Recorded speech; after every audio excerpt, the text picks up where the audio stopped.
नमस्कार दोस्तों, आइए हम समझते हैं इलेक्ट्रॉनिक विन्यास के बारे में। ये जो इलेक्ट्रॉनिक विन्यास है 9th में भी पूछा जाता है, 10th में भी पूछा जाता है, 11th 12th साथ ही साथ अन्य कॉम्पिटिटिव एग्जामिनेशन में भी पूछा जाता है। बहरहाल हम चलते हैं अभी 9th और 10th के सिलेबस के तौर पे। और जो बच्चे 9th 10th कर रहे हैं या फिर कंपटीशन का तैयारी, ये वीडियो जरूर देखें, उनके लिए बेहतर होने वाला है। इलेक्ट्रॉनिक विन्यास समझेंगे इलेक्ट्रॉनिक विन्यास है क्या। तो जितने भी सारे तत्व हैं, हाइड्रोजन हीलियम लिथियम, जिस तरह से हाइड्रोजन हुआ, helium, lithium, beryllium, boron, carbon, nitrogen, oxygen, fluorine, neon, इन सभी का जितना परमाणु क्रमांक है, जो परमाणु क्रमांक इनका है, जैसे देख रहे हैं कि हाइड्रोजन 1 नंबर पे आता है, इसी तरह से हीलियम 2 नंबर पे आता है, लिथियम 3 नंबर पे है, बेरिलियम 4 नंबर पे है, बोरॉन 5 नंबर पे है। ये जितना नंबर का जो भी तत्व है उन्हें उतना ही इलेक्ट्रॉन प्राप्त है। अर्थात हाइड्रोजन को कितना इलेक्ट्रॉन प्राप्त है तो हम कहेंगे 1 इलेक्ट्रॉन प्राप्त है। हीलियम को कितना इलेक्ट्रॉन प्राप्त है तो 2, लिथियम को कितना इलेक्ट्रॉन प्राप्त है तो 3, बेरिलियम पे कितना तो 4। यानी जितना परमाणु क्रमांक होगा उसे उतना ही इलेक्ट्रॉन प्राप्त है। तो जो भी इलेक्ट्रॉनिक विन्यास है, इलेक्ट्रॉनों के आधार पर ही हम निकालेंगे कितना किसके पास इलेक्ट्रॉन है। और सबसे पहले समझते हैं कि कोई भी परमाणु होगा, परमाणु के अंदर नाभिक होते हैं और नाभिक में प्रोटॉन और न्यूट्रॉन होते हैं। प्रोटॉन धनावेशित होता है, न्यूट्रॉन उदासीन होता है, यानी इस पर चार्ज नहीं रहता है। एक परमाणु के बाहरी कक्षा में इलेक्ट्रॉन चक्कर लगाते हैं और इलेक्ट्रॉन का जो चार्ज है, जो आवेश है, ऋण आयन है। ऋण आयन का अर्थ होता है कि इस पे नेगेटिव चार्ज है। और इसी में जो परमाणु के कक्ष हैं, ये परमाणु का कक्षा बोला गया है, जो हम घुमा रहे हैं गोल राउंड, तो परमाणु कक्षा। परमाणु कक्षा के अंतर उप कक्षा होते हैं। तब वही उप कक्षा आप समझना है। उप कक्षा कौन कौन होते हैं तो 4 है, एस है, पी है, डी है और एफ है। सभी उप कक्षाओं में इलेक्ट्रॉनों को दर्शाया जाएगा। एस में कितने इलेक्ट्रॉन हुए तो 2, पी में कितने हैं तो 6, डी में कितने हैं तो 10 और एफ में कितने हैं तो 14। आपको ये याद रखना है एस पर कितने इलेक्ट्रॉन होते हैं। पी जो सबसेल है 6 होते हैं, डी पर कितना है 10 है और एफ पर कितने हैं 14 है। तो जितना ये है, तो अगर देखते हैं पहले सेल में जो नाभिक है, नाभिक के पहला ही कक्षा बोलेंगे, यानी पहले कक्षा को 1 से दर्शाएंगे। इसमें कौन कौन से सबसेल हैं तो एस है, ठीक। दूसरे सबसेल में, दूसरे कक्षा में एस रहता है और पी होता है, यानी ये 2 नंबर का सेल है इसलिए 2 लिखेंगे, यहां भी 2 लिखेंगे। अब सबसेल कौन कौन है, एस है और पी है। इसे 1 नंबर का सेल है तो इसे 1 लिखेंगे। तीसरे नंबर के सेल अगर देखा जाए तो इसमें 3 लिखेंगे, यानी 1 2 3। यहां से नहीं काउंट करना है हमें, यहां से काउंट करना 1 2 3। तो इसमें रहते हैं एस रहते हैं और पी रहते हैं तो 3p लिखेंगे और डी रहते हैं तो 3d होते हैं। इसी तरह से हम फिर अगला शेप खींचेंगे एस पी डी और एफ का। आइए हम समझते हैं कि कौन सा इलेक्ट्रॉन कहां गमन करेगा और किस तरह से होता है। देखिए, इसके लिए मैंने आपके पास एक थोड़ा सा ड्रॉ कर दिया है कि 1s 2s 2p, जो अभी अभी मैंने देखा है पिछले। अभी देखते हैं हम पीछे बैक करके। यहाँ देखिए 1s, उसमें भी लिखे थे 1s, ध्यान से देखिए 1s है, उसका 2s 2p 3s। तो यहाँ भी देख रहे हैं हम 1s है, 2s है, 2p है, 3s है, 3p है, 3d है। तो बारी बारी से इस पर हम देखते हैं।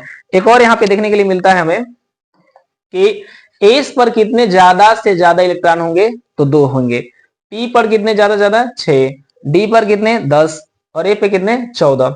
अर्थात हम देखने के लिए अगर देखा जाए तो इन्हें हम इस तरह से कर सकते हैं। एक आपके पास हम निकाल दे रहे हैं कि ये हाइड्रोजन 1 है, तो सबसे पहले 1 लिखेंगे और एस लिखेंगे।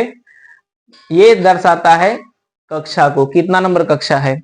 और इसमें इलेक्ट्रॉनों को ऊपर से हमें दिखाना है। 1 नंबर का से 1 नंबर परमाणु क्रमांक वाला हाइड्रोजन है, यानी 1 नंबर तत्व है, तो इसे 1s1, ये जो दर्शा रहा है ये इलेक्ट्रॉनों की संख्या को दर्शाता है। ठीक इसी तरह से हीलियम है तो 1s ही लिखेंगे, 1s। पहले सेल को हम दर्शाएंगे, पहले सेल को ही कोई भी परमाणु पूरा करके दूसरे सेल में, तीसरे सेल में, चौथे सेल में ऐसे जाते रहता है इलेक्ट्रॉनों को भर भर कर। तो 1s यहाँ पे 1s हो गए, और इस पर ज्यादा से ज्यादा एस पे अभी मैंने देखा 2 इलेक्ट्रॉन होते हैं, एस पे ज्यादा से ज्यादा 2 रहते हैं, पी पे ज्यादा से ज्यादा 6 होते हैं, और डी पे अधिकतर 10 होते हैं, और एफ पे अधिक से अधिक 14 होते हैं। तो अब हम देखते हैं, हाइड्रोजन को 1 इलेक्ट्रॉन मिला था तो मैंने 1 ही दिया, और एस पर मैंने देखा कि ज्यादा से ज्यादा 2, कम से कम 1 भी हो सकता है। तो यहाँ पे देखते हैं 2 नंबर का है तो इस पर 2 इलेक्ट्रॉन चला जाएगा।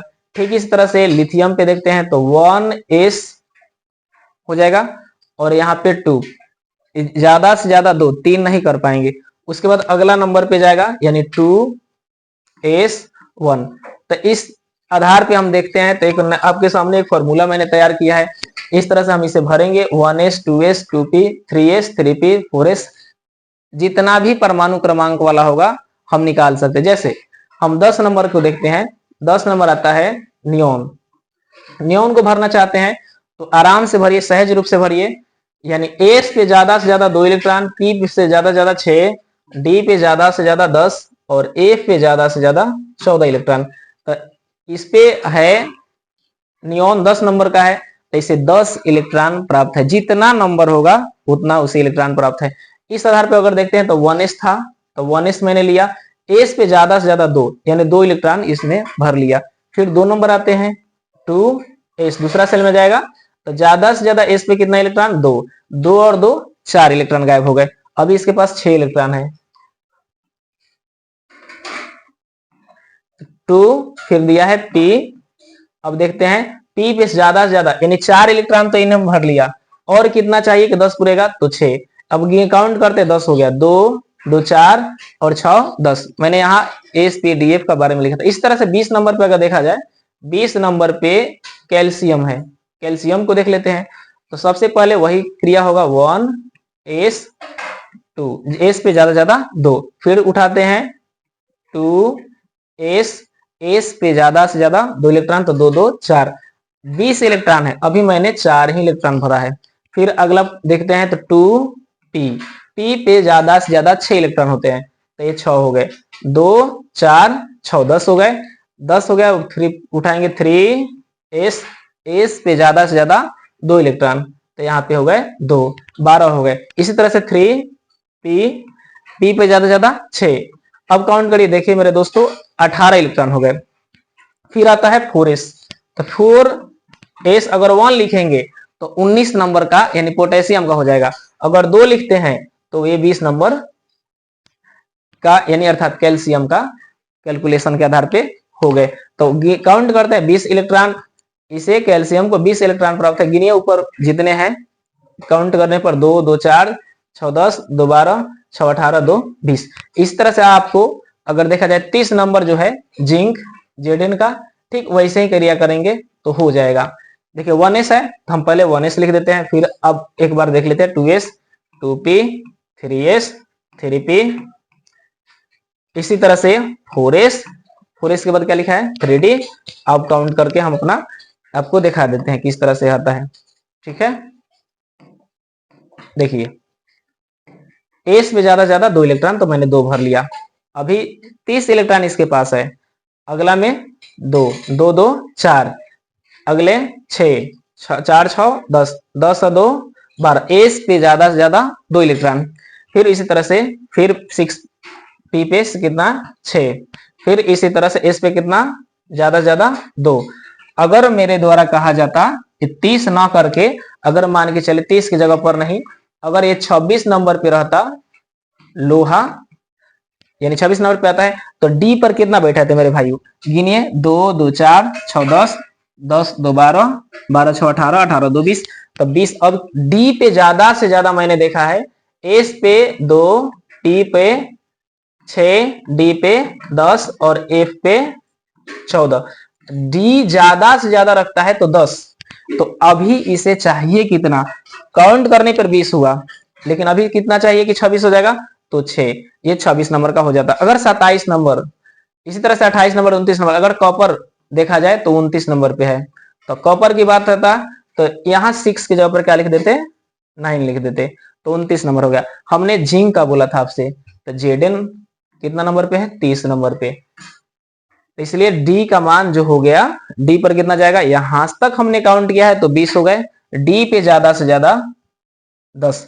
इस तरह से हमारा इलेक्ट्रॉनिक विन्यास पूरा होता है। तब तक के लिए मैं यहीं तक अपना इलेक्ट्रॉनिक विन्यास का विराम करता हूं। अगर आप चाहते हैं 60, 70, 75, 80 तो आगे बढ़ के अपना इस पर काम कर सकते हैं।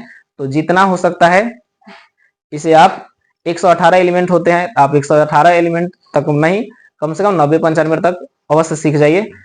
तब तक के लिए अगले वीडियो के लिए हम बने रहेंगे। तब तक के लिए धन्यवाद।